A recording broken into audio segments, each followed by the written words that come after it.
मारुतीच्या देवळात आता जे आपण मारुतीचं देऊळ आहे ना तेव्हा काही ते फक्त पत्रा वगैरे त्याच्या त्या म्हणजे साधं मंदिर होतं त्या मंदिरमध्ये म्हणजे ते शाळा भरायची बालवाडी वगैरे हा विषयच नव्हता आणि 6 वर्षे पूर्ण झाली की पहिलीला ॲडमिशन आणि त्यामुळे म्हणून ह्या ज्या तारखा आहेत ना 1 जूनला तुम्ही शाळेत गेला तर त्याच्या पाठीमागं 6 वर्षे गुरुजींनी जायचं आणि या 6 वर्षे याला कधी झाली असतील मी कदाचित 1/6/1966 शाळेत गेलो असेल 1/6/1966 मग त्याच्या पाठीमागं कुठं असेल तर मग 61ला 1/6 6व्या महिन्याचं कसं जन्मलो आम्ही आमची माझी 1/6 आहे ह्यांची 2/6 आहे म्हणजे त्या तारख्यानं त्या अंदाजेच 1/6 आणि 2/6 ज्यांच्या जन्मतारखा आहेत ना तर जवळजवळ अर्धा महाराष्ट्र हा गुरुजींच्या कृपेने जन्माला आलेला तशी पूर्ण बंदिस्त होती तिथं वरती याच्यातनं गेल्यानंतर मध्ये एक अशी हे होतं एक वर्ग होता आणि त्याच्यावर एकाच वर्गाची माडी होती म्हणजे सगळी दुमजली नाही एकच वर्ग खाली ग्राउंडला मध्ये आणि त्याच्यावरचा एक वर्ग असं ते मध्ये बांधणी त्याची होती आणि चारी बाजूनी वर्ग होते कसं असायचं तो पलीकडचा वर्ग पश्चिमेचा पहिली त्यानंतरची दुसरी त्यानंतर इकडं तिसरी मधी 4थी किंवा 5वी आणि पाठीमागं 6वी वर 7वी असा तो राऊंड होता असायचा आणि या केंद्र शाळेमध्ये वडगावची मुलं यायची अंजनीची यायची आणि गव्हाणची असायची मोजचौंड्याची पण मुलं गव्हाणलाच यायची त्यांना शाळा नव्हती आता शाळा आहे त्यांना आता शाळा झाल्या त्यांची तेव्हा वजरतोंडीची सगळी मुलं गावांना आमच्या वेळेला अभ्यासाला वगैरे रात्र पाळीला जायचं तिथं कारण घरात अभ्यास व्हायचा नाही लाईट नाही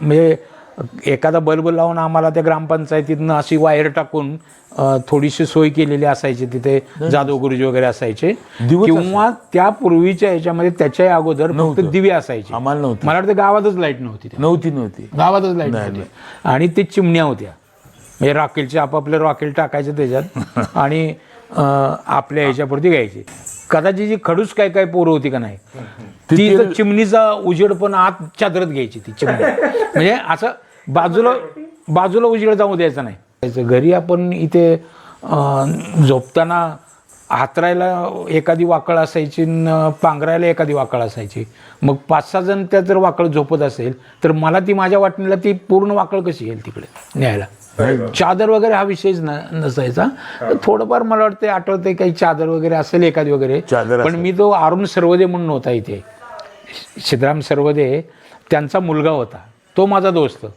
त्याची वाकळ असायची अक्कंड त्याच्या वाकळत मला आठवते मी त्याच्यात झोपायचं त्याच्यावरती जाधव गुरुजी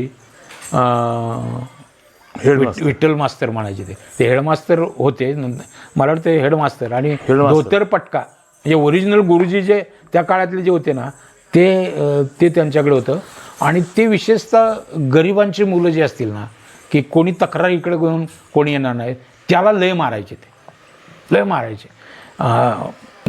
का मारायचे ते आता आमच्या लक्षात येतं की गरिबाची मुलं आहेत गरिबाला का जास्त मारायचे तर गरिबाची मुलं शिकली पाहिजे पैसेवाल्याची मुलं एक वेळेला नाही शिकली तर चालेल पण गरिबाची शिकली पाहिजे ती परिस्थिती त्याची बदलली पाहिजे त्याच्यासाठी ते खूप मारायचे आमच्या याला जर मुरला आबा होता ना रेंज फॉरेस्ट ऑफिसर झालेला आबाला तर ते इतके मारायचे बरं का आबा म्हणजे माझ्या 1.5 पट उंच होता आबाची उंचीची एकदम त्याची तब्येत वगैरे चांगली ना तर ती एवढे मारायचे ना त्याला असे वाकून आव्याला असं गेलं तर वरनं मारायचे परीक्षा सावळचला जाताना आपल्या बऱ्यापैकी काही लाडू थोडे 4 करून द्यायचे कापण्या 7वी कारण 5-7 दिवस काय खायचो आलं तर जेवण यायचं नाही तर 1-2 दिवसाचं सकाळ संध्याकाळचं शिळं वगैरे जेवणाचं तिथं शाळेत राहायचं शाळेचा एखादा वर्ग देत द्यायचे आपल्याला मराठी शाळेत केंद्र होतं आणि हायस्कूलमध्ये राहायची व्यवस्था म्हणजे ये जा नाही करायचं नाही ते पीटीच घेऊन जायचं इथून पत्र्याची पीटी कंपल्सरी त्यात पुस्तकं वह्या काय अभ्यासाची आणि असलं तरी एखादी अंडरपॅन्ट लाडू घेऊन जायचं असली तर गऱ्याचे लाडू आणि ते शिक्षक आंघोळ करायला विहिरीत घेऊन जायचे आम्हाला आठवतंय म्हणजे केवढी रिस्क होती बघ 5वीला आम्ही इकडं आलो माळ्यात तर मळ्यात येण्याचं कारण तुला सांगायचं म्हटलं तर ते न पटण्यासारखंच आहे, तरी पण सांगतो. मळ्यात दादाने आम्हाला आणलं 1 पाकीट चपर. येताना काही घेऊन आलो, काहीच नाही आणलं. म्हणजे दादांनी आणलं नाही. तवा, काठवट, स्वयंपाक करायपुरती 4 भांडी, एवढंच. तेवढं आलं. त्या 1 पाकीट चपरामध्ये स्वयंपाक सुरू झाला आणि आमचं जीवन सुरू झालं. ते एका दिवाळीला. आता दिवाळीच्या वेळेलाच का आणलं, तो पुन्हा प्रश्न आला. तर दिवाळीच्या वेळी आणण्याचं कारण असं की आम्ही सगळे लहान, म्हणजे मी म्हणजे हे त्यानंतर बापूपर्यंत म्हणा लहान. मग आम्ही अक्काच्या मागे इकडं तिकडं जात असताना लोकांची दिवाळी साजरी चांगली व्हायची. आमची अतिशय गरिबी, खायला अन्न नाही. एकदा जेवलो जर सकाळी तर संध्याकाळी येईल तेव्हाच खायचं. ते बी अक्कानी कामाला जाऊन आणलं तर ते कांडून किंवा दळून पुन्हा ते आम्हाला घालायचं. त्यामुळं दिवाळी आमच्या स्वप्नातच नव्हती. मग दादांना ते असं वाटलं असेल कदाचित की यांना ही पोरं दुसऱ्याच्या घरात गेल्यानंतर इकडे तिकडे बघणार ना, म्हणून काहीच नाही आपल्या घरात, त्याच्यापेक्षा मळ्याला जाऊया म्हणून इकडं. म्हणजे आजूबाजूला कोणीच नव्हतं ना, आपलेच एकटं. इथं आमचंच घर, इथं गरिबी कोण बघतंय. पण तिथं मात्र ती आम्ही पोरं इकडं तिकडं जाऊ हा कदाचित उद्देश आहे. ते जाऊ नये आणि आपल्याला ते बघवणार बी नाही म्हणून दादाने इकडं आणलं होतं. अगदी मला वाटतं उन्हाळ्याचे दिवस असतील आणि ती शेळीला इतकी ताण म्हणजे जोरात लागली असणार आहे. मग ह्याने ते शेळीचं जे दाव होतं ते कमरेला बांधलं होतं. ह्याने कमरेला बांधलं होतं. कदाचित आता ते वय त्यांचं लहान असल्यामुळे ताकद तेवढी ती शेळीपेक्षा कमी असणार आहे.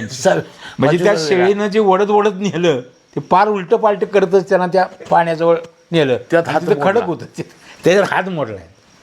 इथे हे मोडलं मनकटात. काढ दे असं पडल्यावर. पण आता दवाखाना हात मोडला, ती दुरुस्ती, पुन्हा पैशाचा विषय मुख्यत्वे पुन्हा पैशापर्यंत येतो. पुन्हा काय म्हणजे पुन्हा दवाखाना वगैरे आमच्या या गोष्टी वगैरे कसं. तर इथे एक हे होता माळावर यशोधनगर.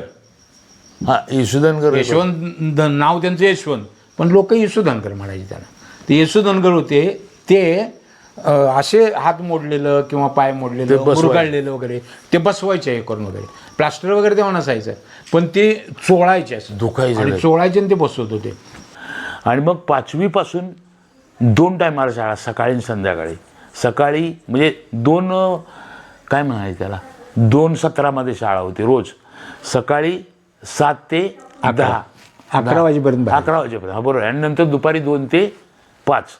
तर 2 वेळा जायला लागायचं, हे करायला म्हणजे लागत होतं. बळ्यातनं गावात जायचं.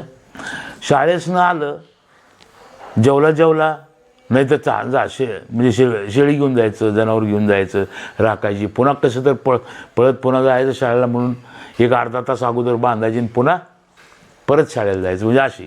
आता हे आम्हाला का करायला लागत होतं शाळेला जात असताना सुद्धा. तर आमच्यापेक्षा थोरले जे 4 जण होते ते कामालाच होते. ते वेट बिगाराने जात होते. उदाहरणार्थ आप्पा, अण्णा, आबा, तात्या, हे सावकर, विठ्ठल सावकर, आकाराम सावकर, यशवंत सावकर आणि आत्माबा, या सावकारांच्या घरी ते कायमचे असायचे. आणि त्यामुळं मग ही बाकीची हलकी काम घरात आम्हालाच करायला लागायची. आणि ते करत बी होतो. मग ते जनावर सोडायचे, त्यांनी परत आणून बांधायचं आणि पुन्हा शाळेला जायचं. संध्याकाळी पुन्हा घरी. अशा प्रकारची 7वी पर्यंत ही शाळा झाली. अतिशय म्हणजे पुस्तकं घेणे नाही, जुनीच घ्यायची. पाटी जमली नाही, पेन्सिल पण नाही देता आली घरातल्यांना. मग आम्ही पेन्सिलसाठी काय करायचं, जांभळं चिचा आणायच्या, त्या पोरांना द्यायच्या. ते किती 2 जांभळं 1 पेन्सिल असं करून ती झालं. आणि पुस्तकाचं जर सांगितलं जुनी मागायची वगैरे. आणि वह्याचा तर प्रश्न नसायचा. तरी पण 6वी 7वीला आपल्याला पुढच्या वर्षी पुस्तकं घ्यायची आहेत म्हणून यात्रेमध्ये पानपट्टी गाठली. ती हायस्कूलला वगैरे गेले नाही 7वीलाच पुन्हा नाही जमलं. 7वीपर्यंत म्हणजे 6वी 7वीलाच पानपट्टी गाठली. नारळाचं दुकान गाठलं. 50-55 रुपये पानपट्टी फुल. आणि मग व्हायची. आणि 5 पैशाला पान होतं त्यावेळेला. 5 पैशाला पान खायला द्यायचं, मसाल पान. असं करून ते 5-5 पैशाने ते पैसे जमा केले. आणि मग भांडवल वजा जाता, म्हणजे भांडवल दिलं तिचं पैसे आल्याबरोबर आणि वजा जाता जे आहे त्याच्यातून पुस्तकं वह्या ह्या त्याच्यातून घेतल्या. ते यात्रेला करायचं. यात्रेला करायचं ते आणि लगेच पुन्हा शाळा. बरं हे काय आमचं होतं असं नाही, आमचा समाज सगळा असाच होता. म्हणजे बरीच पण त्यातल्या त्यात जास्त गरिबी आपली, त्यामुळं आम्हाला काही वाईट वाटायचं पण काही कारण नाही. आमच्यासारखाच जो चालत सगळी चालतच जायची ना. सगळी चालतच होती. मग याच्यातून वया पुस्तकं घेतली. पहिल्यांदा मी शाळेला गेलो अंडरपॅन्टवर गेलो, नाही नव्हती चड्डी सुद्धा, म्हणजे काय म्हणतो त्याला आपली खाकी पॅन्ट नाही, खाकी पॅन्ट नाही, पट्ट्यापट्ट्याची पॅन्ट वगैरे. होती पट्ट्यापट्टीची पॅन्ट, म्हणजे ती बी अंडरपॅन्ट म्हणजे जे नाईटला वगैरे घालतात ना, नाईटला म्हणजे नव्हतीच, फुल नाही झाली. नंतर ज्या वेळेला पॅन्ट आली त्यावेळेला अंडरपॅन्ट गेली आमची. 2 पॅन्टा कुठल्या एकाला एकच मिळायची नाही, त्यावेळेला अंडरपॅन्ट गेली. पॅन्ट आली अंडरपॅन्ट गेली, पण पॅन्ट नव्हती तोपर्यंत अंडरपॅन्टवरती पहिले काही दिवस. मला आठवतं की मी 7वीचा रिझल्ट आणायला अंडरपॅन्टवर म्हणजे नव्हतं. आम्ही एवढं मोठं असताना सुद्धा आठवतं पॅन्टचा प्रश्न नाही, चप्पलचा प्रश्न नाही. ते मिलिटरी रिटायर माणूस आम्हाला PT शिकवायला, मग त्याचं ते बघणं, त्याचं आमच्याकडं हे करणं फार कडक शिस्त होती. मग ते सारखं विचारायचं रोज. मग बऱ्याच दिवस ते 1 महिनाभर गेलंच त्याच्यावर गेलो. म्हणजे बरेच पोरांची परिस्थिती अशी असल्यामुळं आमच्यात असायचीच तशी ती पोरं काही, पण त्याच्यापेक्षा जास्त आम्हाला त्रास व्हायचा. मग अशा पद्धतीनं ते 8वी झाली, 9वी झाली, 10वी झाली.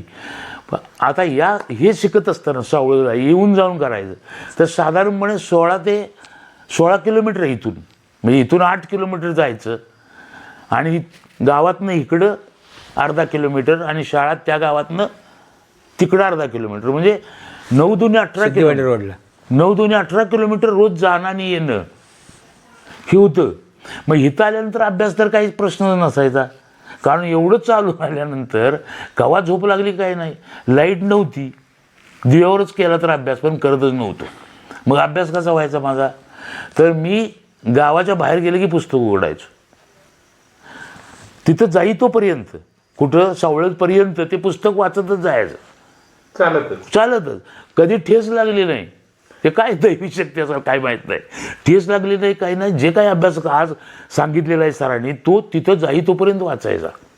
मग त्यामध्ये माझं समाजशास्त्र अतिशय चांगलं. ते गेलं की तिची घ्यायचीच उजळणी त्या सरांनी सांगितलेली, मग ते वाचत पाठ करतच जायचं ना. अशा पद्धतीचा तो अभ्यास घरात आल्यानंतर अभ्यास कधीच करता आला नाही, कधीच आला नाही. कारण 18 किलोमीटर आज चालून आल्यानंतर घरी कशी झोप लागणार का नाही लगेच. म्हणजे तेव्हा तुम्ही घ्या, इंग्लिश घ्या किंवा नका घेऊ, कोणतेही बाकीचे सब्जेक्ट घेऊन तुम्हाला 11वी होता येत होतं. 7 विषय. पण त्यात जर इंग्लिश वगैरे तुमचं नसेल आणि मग तुम्हाला कॉलेजला जायचं आहे तर तो इंग्लिश विषय सोडवायला लागायचा. अभ्यास झाला. मग 11वीला मात्र तिथं राहावं लागलं. मग तिथं राहायचं खोली घेऊन भाड्यानं. आणि 11वीला इकडून 1 चौघा-5 खोली घेतली की एकाने यायचं, काय न्याला, जेवण न्याला. मग ते जेवण तिथं पोचवायचं आणि मग एका आठवड्यातून एकदा बारी यायची. मग 11वी पास झालो. मग आता इंग्लिश नाही, कॉलेजला जायचं, DEDला जायचं, कोणाचंच मार्गदर्शन नाही, कोणीच सांगितलं नाही. कारण गावात शिकणार आम्हीच होतो, कोण बाकी लई तशी शिकणार नव्हतीच. ग्रॅज्युएट हाताच्या बोटावर मोजणे एवढीच. उदाहरणार्थ माझा MA पवार एक होते आणि तुमचे शिंदे नाता पाटील आणि ही एक 7-8च होती. ते कोणाला विचारतात, आणि ती बी अशी बाहेरच, कोणाला विचारणार. आणि आम्ही तेव्हा कुठली ओळख, आणि ओळखीचा प्रश्नच नाही. आम्हाला एकही मित्र नाही, कारण मित्र करायचं म्हटलं तर पैसा पाहिजे जवळ, कधीतरी बाबा त्याला खर्च करायला, असा नसायचाच ना. इथे आमचे KN पवार म्हणून पाटील, म्हणजे अभिजितचे वडील, ते काय म्हटले, कृष्णा नाव त्याचं, ते म्हणले तू मला इंग्लिश सोडवायचं असेल तर क्लासला जाऊया. मी तिथं मग म्हटलं मी तिथं येऊ शकतो, पण क्लासला पैसे फी कुठली, राहायला कुठली फी, काय करायचं. तुम्ही काही काळजी करू नका, तिथं आपल्याला पेपर वाटता येतील. म्हणजे पेपर सकाळचे सकाळ किंवा सकाळी पेपर वाटता येतील. सांगलीला स्टॉल होता पेपरचा, त्यांचा नव्हता, तो टाकत होता, तो पण टाकत होता. आणि तो म्हणला माझ्याबरोबर तुम्ही पेपर जर टाकलं तर तुम्हाला तिथं द्यायला फी किंवा राहायला असं उपलब्ध होईल. आणि त्यानुसार मग मी इथनं 11वी पास झालो. चांगले मार्क्स तसे. आणि मग तिकडे गेलो. मग तिकडे गेल्यानंतर इंग्लिश सोडवायसाठी फक्त इंग्लिशच फक्त विषय घ्यायचा.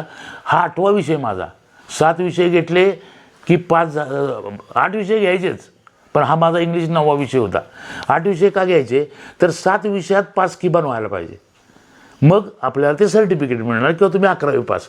म्हणून 8 विषय घेतले पहिलेच आणि 9वा इंग्लिशचा घेतला. मग इंग्लिश घेतल्याशिवाय पास झाल्याशिवाय तिकडे जाता येत नव्हतं कॉलेजला म्हणून, आणि त्यांचं मार्गदर्शन त्याचंही मिळालं म्हणून मी गेलो. आता तिथं गेल्यानंतर खर्चाचा कसा काय मेळ बसवायचा तर 27 रुपये मला मिळत होते.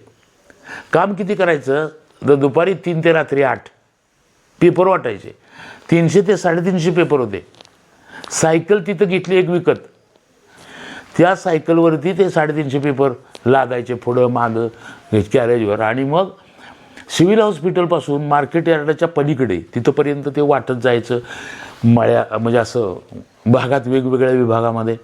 आणि ते पेपर टाकायचे आणि संध्याकाळी 8 वाजता परत यायला लागायचं. अशा पद्धतीनं ते पेपर टाकायचे. त्यात एवढा वेळ जायचा. मग सकाळी मात्र 7ला उठल्यानंतर क्लास पहिला असायचा ग्रामरचा. आता तो ग्रामरचा क्लास म्हणजे केवळ ग्रामर. त्यांचाही क्लास, त्याची फी होती 7 रुपये. आणि मग टेक्स्टचा केवळ 11वीचा पेपर, त्याचा 1 तास असायचा, त्याची फी 7च होती, म्हणजे 14 रुपये ह्याला जायचे. 7 रुपये खुली भाडं होतं एकाला, म्हणजे त्यात 2-4 होतं ना. राहिलं किती आपल्याला रुपये 6. मग ते सकाळी कुठं चहा घ्यायचा, नाश्ता घ्यायचा, यात जायचं. मग हे सगळं करून गावाकडून यायचं जेवण, डबा यायचा. तर जून, जुलै, ऑगस्ट, सप्टेंबर, ऑक्टोबरला परीक्षा असते. 4 महिने तो अभ्यास केला. आणि तो कुठून केला तर ABCD पासून केला. सकाळी 7ला गेलं की 10 वाजेपर्यंत क्लास व्हायचे आणि 10 ते 2 वाजेपर्यंत, म्हणजे 10ला जेवायचं पटदिशी आणि पुन्हा आंबराईत जायचं 11 वाजता अभ्यासाला. खोलीत अभ्यास व्हायचा नाही. मग 11ला गेलं की 2-2:30 पर्यंत तिथंच त्या आंबराईमध्ये झाडाखाली. असं ते इंग्लिश कसं तरी सुटलं, म्हणजे 35च पडली. म्हणजे कसं होतं 1 ते 7, 8 ते 11 आणि PD ती 4 वर्ष होती. TY 4 वर्ष असं म्हणायचं ते. म्हणजे pre degree art, first year, second year, third year म्हणजे 8, 9, 10, TY BA. हे लागले की शांतिनिकेतनला कमवा शिका आहे.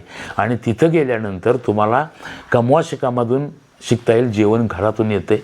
आणि मग तिथं गेलो, ॲडमिशन घेतलं आणि ॲडमिशन घेऊन pre degree art, FY, SY, TY तिथं केलं. आता ते करत असताना साधारणपणे म्हणजे सकाळी 7 ते 11 वाजेपर्यंत कॉलेज, 11 ते 12-1 पर्यंत आपलं जेवण, आणि पुन्हा 2 वाजल्यापासून संध्याकाळी 6 वाजेपर्यंत लेबर स्कीममध्ये जे काही त्यांचं काम असेल ते.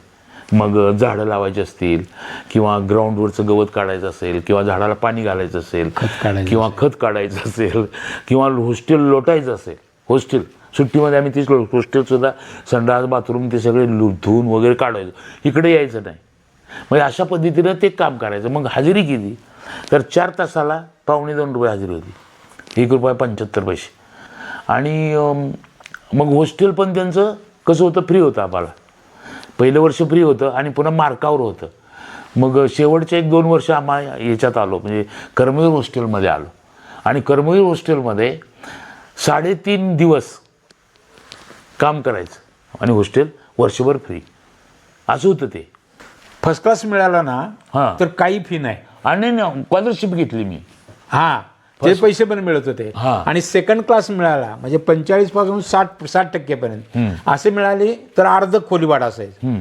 मग भाडं किती असायचं 160 रुपये टर्मला का काहीतरी असायचं. 120 रुपये वर्षाचं भाडं. गादी मिळायची 5 रुपयाला भाडं, 6 महिन्याला 5 रुपये.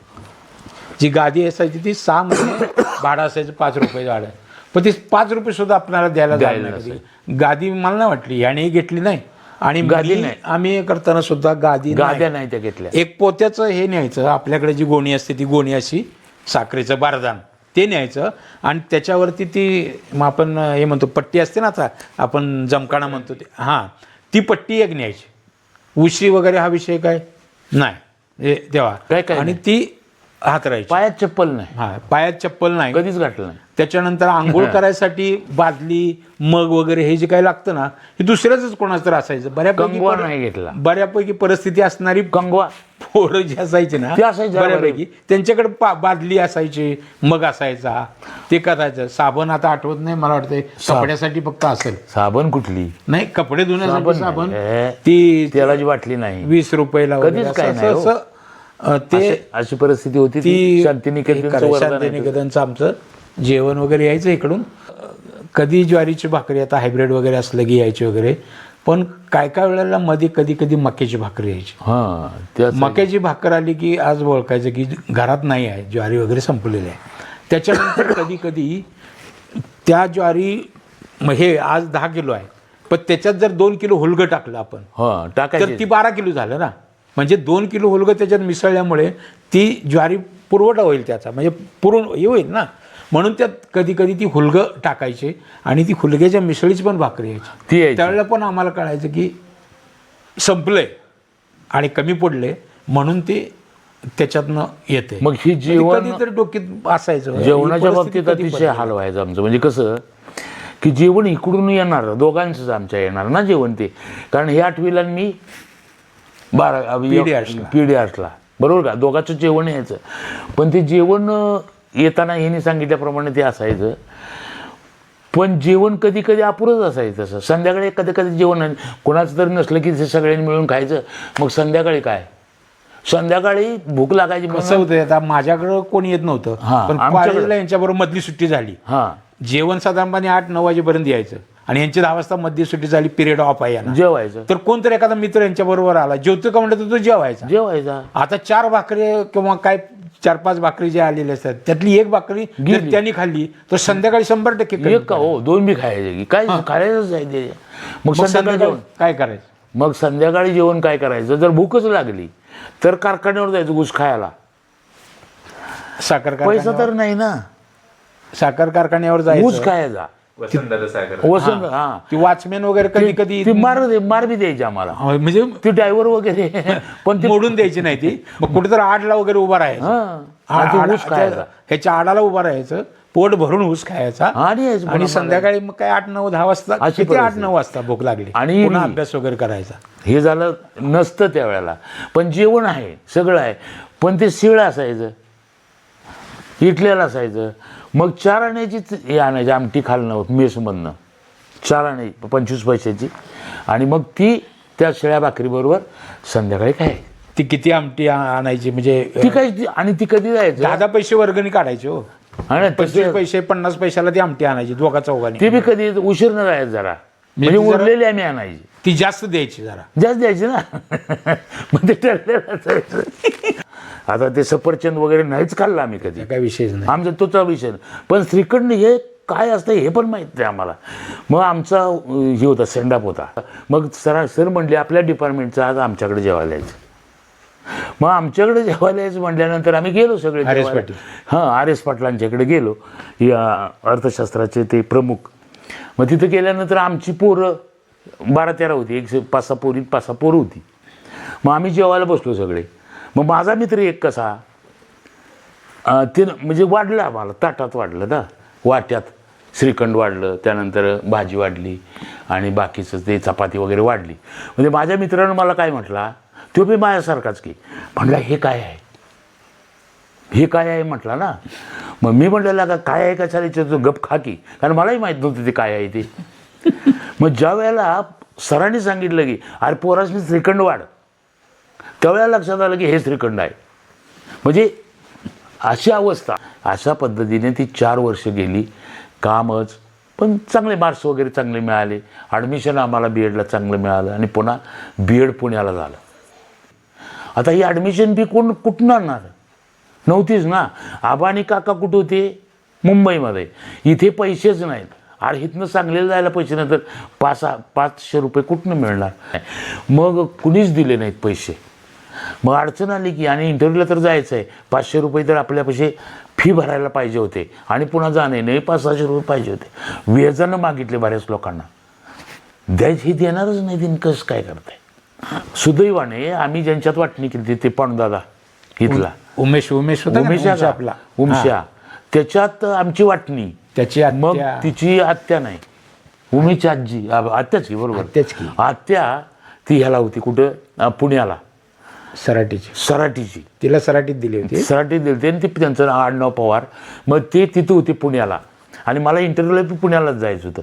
मग तिची मनी ऑर्डर पांडुदादाला आलेली. रविवार होता आणि मला सोमवारी इंटरव्ह्यू होती. आता ते पैसे पण काढता येत नव्हते. मग नाही शनिवारची तारीख घालून मला ते रविवारी पैसे दिले काढून पैसे काढले, पोस्टातले पोस्टमॅननं. 500 रुपये. इथनं जेवून गेलो ते तिथं एकदा 1-2 दिवस, आता जायला आपल्याला 1 दिवस लागला. पुन्हा दुसऱ्या दिवशी त्या ह्यांच्यात गेलो, हिच्यातच गेलो.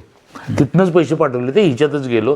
कासारवाडीला राहत होते ते, कासारवाडी आहे का नाही, तिथं राहत होते. तिथं गेलो आणि मग तिथनं ॲडमिशन कसं तरी ते झालं मला. आणि मग तसंच परत येऊन जेवलो पुन्हा. तिथे एकदा जेवलो म्हणजे कासारवाडीत. पण ते पैसे कसे मिळाले? पांडुदादाच्या नावचे पैसे रविवारी काढले, पण शनिवारची किंवा सोमवारची तारीख टाकून ते पैसे दिले पोस्टमनने आम्हाला.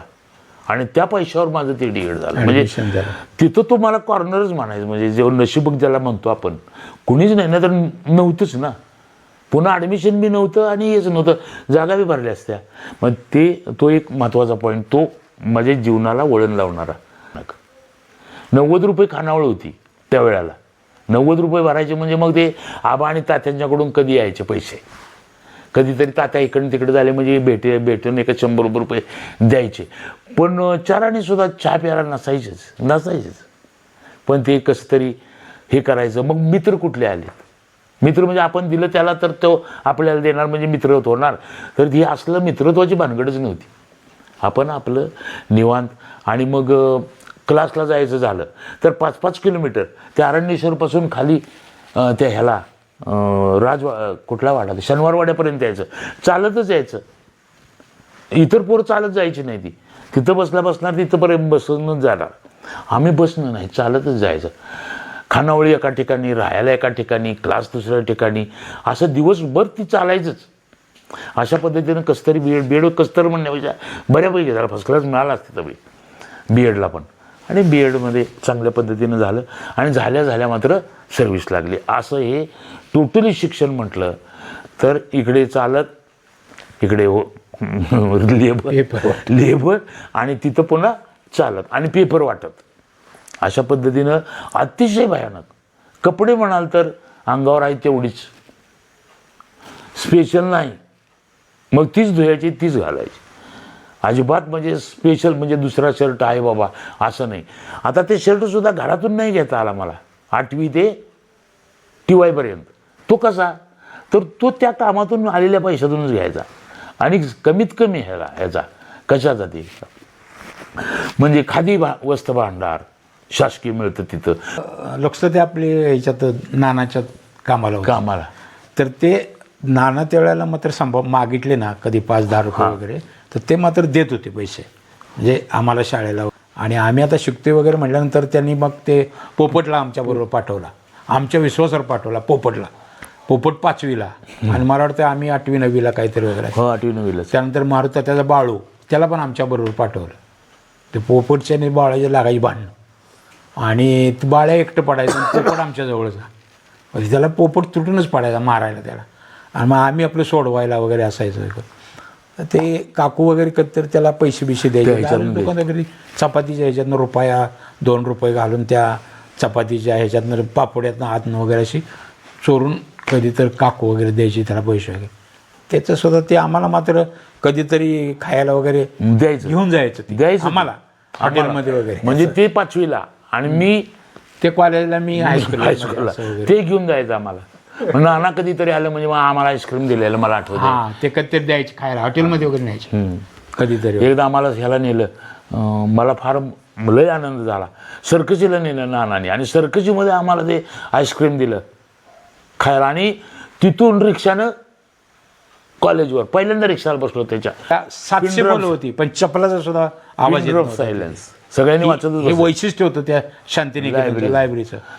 पण सुट्टीवरून गेल्यानंतर फर्स्ट टर्मला एक पिक्चर बघायचा आम्ही दोघांनी चालत जाऊन जायचं सांगलीला. मला वाटतं 1-5 किलोमीटर असं. आनंद टाकीला बघायला मराठी पिक्चर. हां, ₹1 तिकीट. मग ती रुपये नाही 65 पैसे 65 पैसे. मग शांतिनिकेतन मधनं जायचं चालत.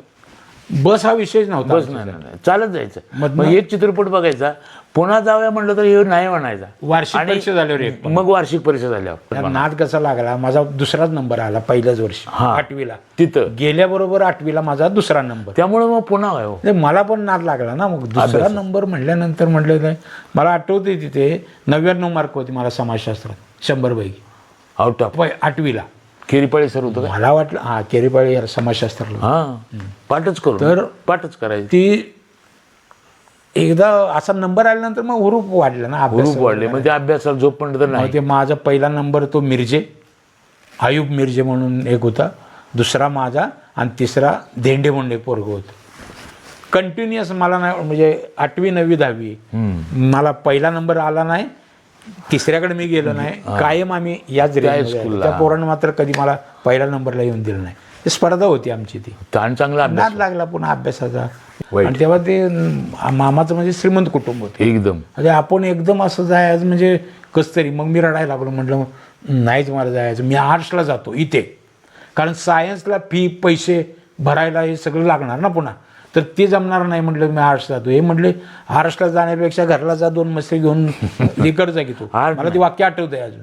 आर्टला नाही. हां, आर्ट्सला जाण्यापेक्षा. मी आहे म्हणलं मला लागत नाही कुठं. आर्ट्सला सर्व्हिस तेव्हा लागत नव्हती ना. हां, शक्यतो सायन्सवाल्याला लागत. सायन्सवाल्याला 100% शिक्षक service. म्हणून. शिक्षक म्हणून किंवा काही म्हणून. नाही बीएडला झालं तरी. काय गपचूप पेटी उचलली, तासगाव गाठलं, गेलो तासगावात. ती एक रूम आता आहे, ती अशी एक रूम त्यांची, त्याच्यात 10-7-8 जण असायचो आम्ही, बॅचलर, झोपायला. पोरं सगळी शाळेत. ती काही लईच अभ्यास करायचं नाद नव्हतं त्यांना.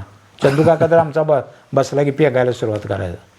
पण ॲग्रीला गेला चंदू काका, माझ्या पुढच्या वर्गात ॲग्रीला. आणि बाकीचे होती ती काही लई अभ्यास करत नव्हती, पण मला केल्याशिवाय पर्यायच नाही ना. मग सकाळी उठून कधी कधी मी पाणी वगैरे भरायला जायचं. ती काय भरायची नाही ना पाणी वगैरे घरी. मग संध्याकाळी मामाच्यात परत, आणि तिकडे जुन्या घरात वगैरे असायचं. तिकडे मग मी घागर घेऊन तिथं त्या नाव्याच्या पाठीमागच्या बाजूच्या रस्त्याला तिथं नळ वगैरे असायचं, तिथनं घागर भरायची. तिकडे जाऊन 1-4 घागरी वगैरे वाचायच्या. मग कधीतरी चहा वगैरे प्यायचं. आजी होती, ती म्हणायची, लाजच वाटायची दुपारी जेवायला वगैरे जायला. म्हणजे म्हणायची कधी येत नाहीस जेवायला का आला नाहीस आज. म्हटलं मला भूक नाही भूक नाही मला. भूक नाही म्हटली की म्हणायची काय रे झाले तरण्या ताट्याला तुला भूक लागायला, येत जाईल जेवायला वगैरे. म्हणजे तिचं लक्ष असायचं आजीचं. आजी म्हणजे आईच्या तिचं लक्ष. शेवटी कसं असतंय, घरातल्यापेक्षा त्या पोरींच्या पोरावर जास्त जीव असतो. म्हणजे ते तर तिचा ते खूप हे असायचं. आणि ते ताई म्हणे. हां, ताई. आणि मग ती असायची, बसलेलीच असायची, वाट बघायची कधी येतोय, जेवला का गेला का वगैरे असं. मला ते सगळं 2 वर्ष काढली कशी तरी, पण फार लाज वाटायची. आम्ही 2-4 जण भरती व्हायला गेलो. म्हणजे शाळेत जायचं नाही कॉलेजला. आपण आता भरती व्हायला नाही. हां, आपण काय तर नकोच ते म्हणलं.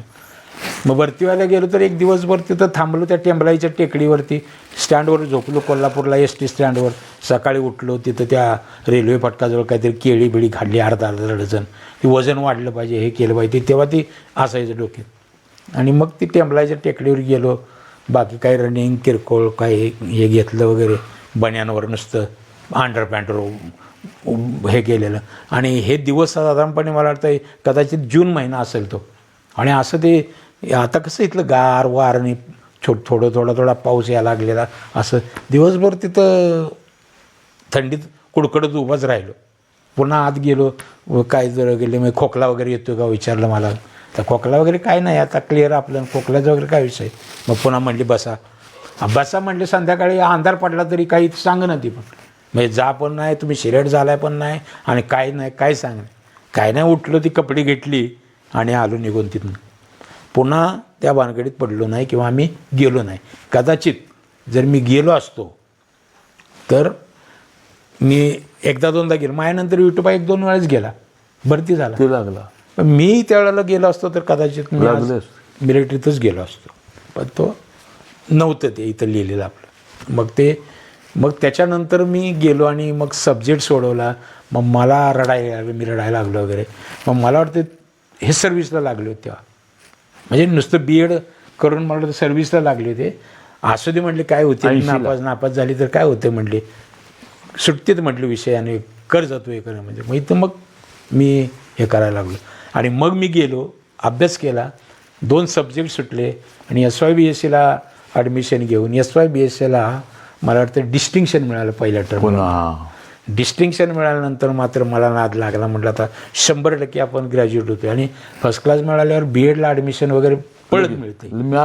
मग तिथे मी कोल्हापूरला गेलो आणि कोल्हापूरला मला याच्यामध्ये 699 मार्क मिळाले आणि 700ला डिस्टिंक्शन होतं. 1 मार्क युनिव्हर्सिटीने दिला स्टार करून मला आणि मला डिस्टिंक्शन झालं. मग ते 70% मार्क मला त्या ह्याच्यामध्ये मिळाले. तेव्हा पण आता बऱ्यापैकी जरा परिस्थिती झाली होती, काही ते होतं आबांचं तात्यांचे पैसे यायचे नाही, ह्यांच्याकडं पैसे पण यायला लागले ना.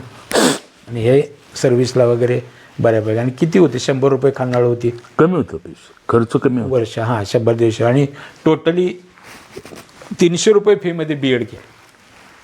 ते पण मला वाटतं माघारी मिळाली. EBC फॉर्म वगैरे भरायचे. आता आबांना नेलं ये म्हणून सांगितले, पण पैसे कुठे आहेत. तर मला आठवतं ते आपला बाबा सावकर, म्हणजे आता पांडू आहे का नाही, रघुवागाच्या शेजारी पुढे राहतोय का नाही आपला, त्याच्या वडिलांनी बाबा सावकर म्हणायचं त्याला. हां. तर त्यांनी ती शेरडी विकली, ते पैसे ती शेळी विकली होती. त्याचे 40 का 45 रुपये त्यांना आले. ते 40 रुपये एवढं त्यांनी आबाला दिले होते. शेवटची काकांची सर्व्हिस मामांच्यात चालली आहे. मामाच्या बिगारी. हां, म्हणजे चाकरी म्हणतो ना ती इवेट बिगारीची आपल्या भाषेत. ते मामांच्यात तर राहिले होते. मला वाटतं तिथनं येऊन ते बहुतेक मग ती तिथून त्याने मग त्यांना घेऊन गेले, तात्यांना घेऊन गेले. मी गेलो त्यावेळेला आव्हानान काकांना साधारणपणे 1100 रुपयाच्या आसपास पगार होता. मलाही 1100 रुपये होता.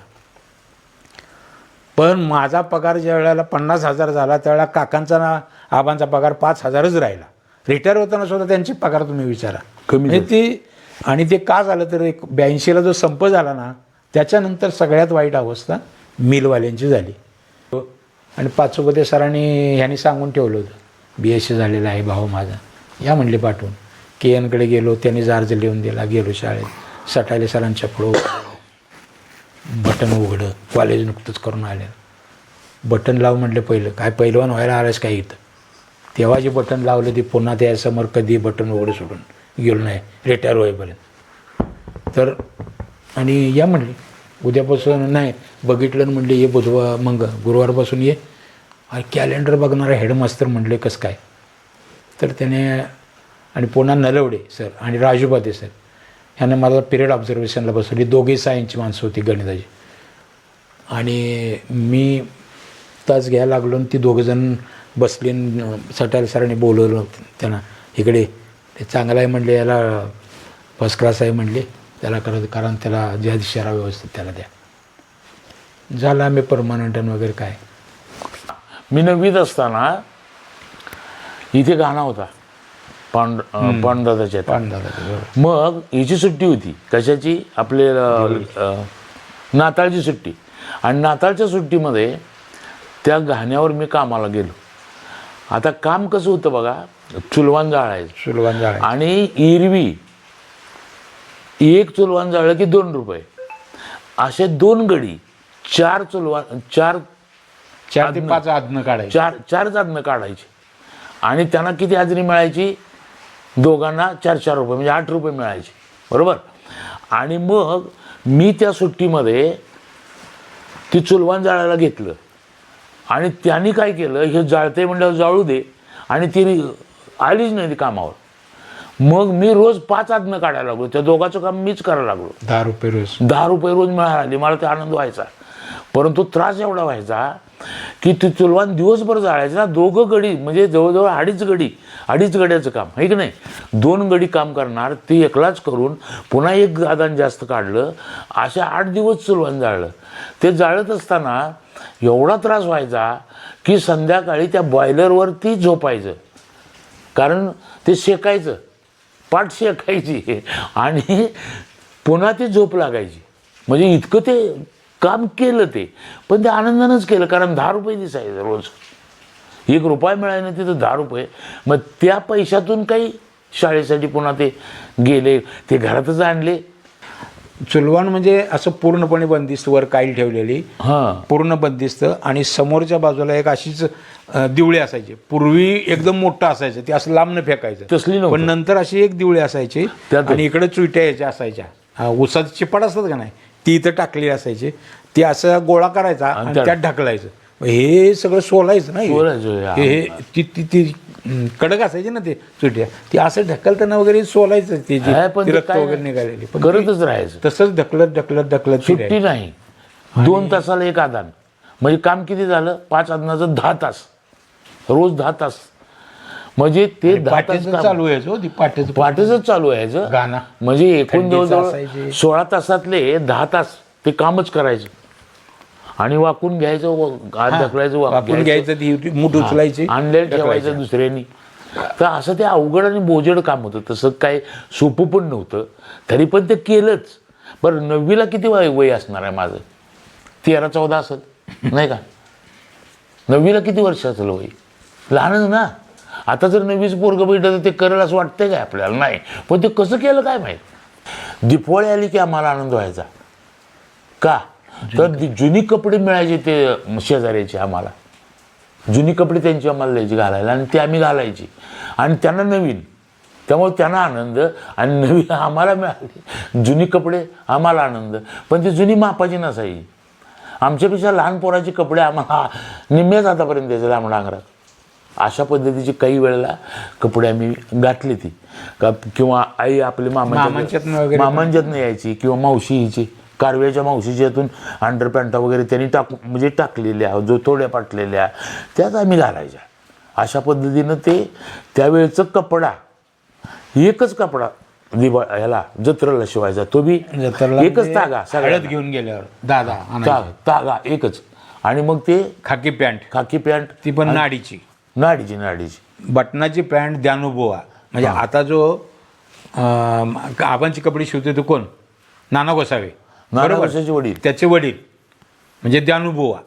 चष्मा, जाड भिंगाचा चष्मा, रघुवागाचं आता मेडिकल आहे ना, तिथं हॉटेल होतं, त्याच्या शेजारी त्याचं मशीन.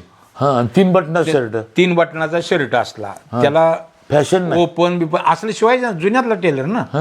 आणि चड्डी, बटनाची चड्डी नाही, जी चड्डी शिवायची ती नाडीची शिवायची, आणि ओरिजिनल डबल ठेगाळा असायचा आत माग अगोदरच, फाटू नये. हा, म्हणजे माणसं म्हणजे फाटल्यानंतर ठेगाळ लावायचे, पण त्या चड्डीला तो डबल आतनं ठेगाळच लावून चड्डी शिवणार, आणि ती डबल ठेगाळ त्यातनं असायचं, फाटू नये म्हणून. फाटली तरी आतनं असतो राहायचं त्याला असं. आणि मग त्या ह्याच्यामध्ये ते नाडी अशी बांधलेली वगैरे असायची, आणि एकच चड्डी. आंघोळ बिंघोळ असं उन्हाचं वगैरे कधी केली ना, तर पायरी काढून ठेवायची ना, आंघोळ करायची आणि तीच घालायची.